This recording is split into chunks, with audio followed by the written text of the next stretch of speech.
Shark tank India एक ऐसा show जिसने इंडिया में स्टार्टअप्स की बर्बादी थी। आपने बीते कुछ सालों में नोटिस किया होगा कि इंडिया में बहुत सारी स्टार्टअप कंपनीज निकल के आ रही हैं, लेकिन ये भी सच है कि 90% से ज़्यादा स्टार्टअप्स लॉन्च होने के 5 साल के अंदर ही बंद हो जाते हैं। क्या आपने कभी सोचा है कि इतने सारे स्टार्टअप्स के फेल होने के पीछे का क्या कारण है?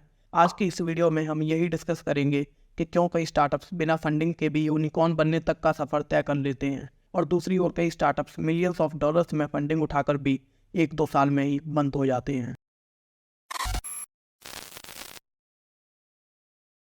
असल में बहुत सारे स्टार्टअप्स इसलिए फेल होते हैं क्योंकि वो बिजनेस और स्टार्टअप के बीच के फंडामेंटल डिफरेंस को ही भूल जाते हैं। स्टार्टअप का मतलब है एक ऐसा प्रोडक्ट या सर्विस जो आपके अलावा कोई और ना दे रहा हो या बहुत कम लोग दे रहे हो, और वहीं बिजनेस में आप एक एग्जिस्टिंग प्रोडक्ट को बेचते हो, ना कि उसको स्क्रैच से बनाते हो। इंडिया में बहुत सारे लोग हैं जो अपने बिजनेस को स्टार्टअप का नाम देते हैं। आप सबने MBA चाय वाला या फिर BTech पानीपुरी वाली इन सब के बारे में सुना होगा। ये लोग अपने सिंपल बिजनेस को स्टार्टअप बताते हैं, जबकि इनके प्रोडक्ट में कुछ भी इनोवेटिव या नया नहीं है। जो चाय आप MBA चाय वाला के आउटलेट से 50 रुपये में खरीदोगे, वही चाय आप पास की किसी टपरी से 10 रुपये में भी पी सकते हो। प्रोडक्ट सेम है, लेकिन सिर्फ पैकेजिंग बदलने से आप उसे स्टार्टअप नहीं कह सकते। आप लोगों को ये पता लगाना होगा कि आपके पास ऐसा क्या है जो आपका कस्टमर कहीं और से नहीं ले सकता। फॉर एग्जाम्पल, लेट 90s में pet.com नाम का एक स्टार्टअप था जो कि पेट्स के लिए ऑनलाइन टॉयज, ट्रीट्स और फूड सप्लाईज डिलीवर करता था। लेकिन ये स्टार्टअप काफ़ी बुरी तरह से फेल हुआ क्योंकि pet.com के पास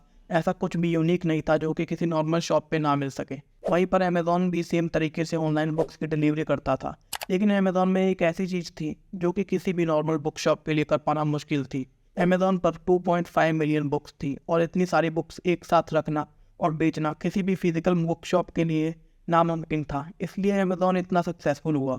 बहुत सारे लोग अपने प्रोडक्ट्स को मार्केट में उतार देते हैं बिना कोई रिसर्च करे कि उनका प्रोडक्ट मार्केट फिट है भी या नहीं। आपको पहले समझना होगा कि आपके प्रोडक्ट की मार्केट में नीड है या नहीं।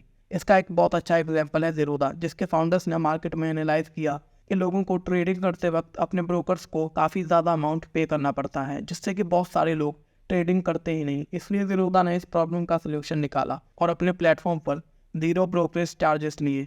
और ज़ीरोदा एक पूरी तरह से बूटस्ट्रैप स्टार्टअप है जिसने आज तक कभी फंडिंग नहीं ली।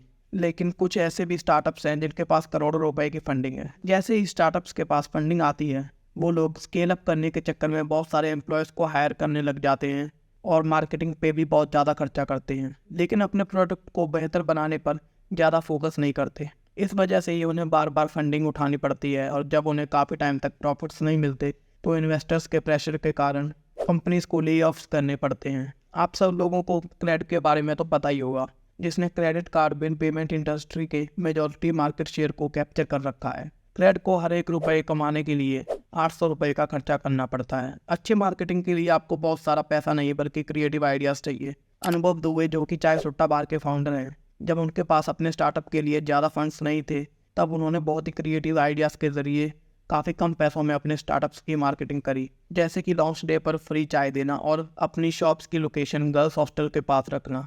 अनुभव हमेशा अपने दोस्तों को अपने आउटलेट पर आने के लिए कहते थे, जिससे कि वहाँ भीड़ देखकर आसपास के लोगों को लगे कि यहाँ की चाय काफ़ी अच्छी है। इसलिए बहुत सारे लोग उनके आउटलेट पर आते थे, कुछ गर्ल्स हॉस्टल के चक्कर में और कुछ चाय के लिए। बहुत सारे फाउंडर्स अपना फोकस लूज कर देते हैं और बहुत कुछ अचीव करने के चक्कर में कुछ भी नहीं कर पाते। स्टार्टअप्स बहुत सारे प्रोडक्ट्स को मार्केट में उतार देते हैं, जिससे कि वो अपने कोर प्रोडक्ट पे और उसके क्वालिटी पे फोकस नहीं कर पाते, जिससे कि उन्हें कोई भी USP नहीं मिल पाता और सब कुछ केओटिक हो जाता है। फॉर एग्जाम्पल, जोमेटो ने ग्रोफर्स को एक्वायर किया 15 मिनट्स में ग्रोसरी डिलीवर करने के लिए और उसे ब्लिंकिट बना दिया, जबकि जोमेटो खुद पहले से लॉसेस में है और ऊपर से उन्होंने एक और लॉस मेकिंग कंपनी को एक्वायर कर लिया और अब जोमेटो इंटरसिटी डिलीवरी स्टार्ट करने के बारे में भी सोच रहा है। इससे उनका फोकस हर तरफ डाइवर्ट हो रहा है।